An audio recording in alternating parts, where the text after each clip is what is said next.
जसरी मण्डलीमा पास्टर चाहिन्छ,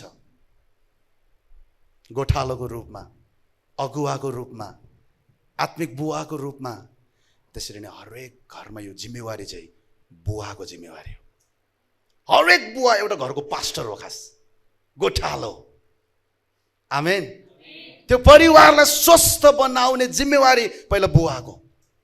क्रिस्चियन परिवारको संरचना तपाईँले हेर्नुभयो भने बाइबल अनुसार पावलले यो कुरा हामीलाई स्पष्ट बनाएको छ। पहिला ख्रिस्टको माथि परमेश्वर पिता, ख्रिस्टको मुनि बुवा, बुवाको मुनि आमा, अनि आमा र बुवाको मुनि छोराछोरी, छोराछोरी बुवा आमाको अधीनमा। आमेन। आमा श्रीमती श्रीमानको अथवा बुवाको अधीनमा, अनि बुवाको माथि ख्रिस्ट हुनुहुन्छ।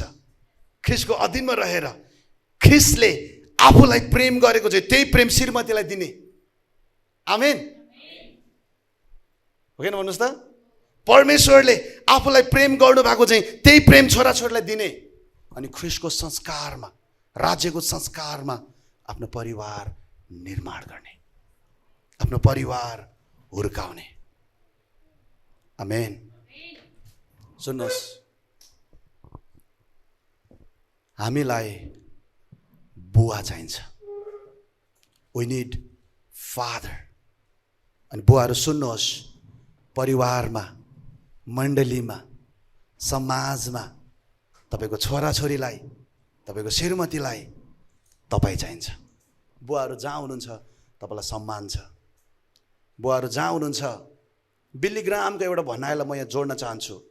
बुवाहरूको बारेमा त्यति प्रशंसा गरिँदैन, बुवाहरूको बारेमा त्यति गीत गाइँदैन, तारिफ गरिँदैन, तर एउटा समाजको लागि, मण्डलीको लागि सबैभन्दा ठुलो सम्पत्ति चाहिँ बुवाहरू हो। असल बुवा बिना असल घर हुँदैन। आमा नभएको घर घर होइन भन्छ। कसैले सुन्नुभएको छ बुवा नभएको घर घर होइन भनेर? बुवा नहुनु एउटा ठुलो क्षति हो। बुवा भएर पनि बुवाले आफ्नो भूमिका ननिभाउनु ठुलो क्षति हो। बुवा नहुँदाखेरि त्यो जिम्मेवारी आमाले लिन्छ। ठिक छ, आमा पनि चाहिन्छ, तर बुवा पनि चाहिन्छ। Father, we need father. Hallelujah. मैले अघि नै भने बुवाहरू नभएको कारणले गर्दाखेरि, भएर पनि आफ्नो भूमिका ठिक तरिकाले नलिएको कारणले गर्दाखेरि आज धेरै परिवारलाई पनि थाहा छैन कतिचोटि, तर ठुलो चोट बेहोरिरहनु परेको छ।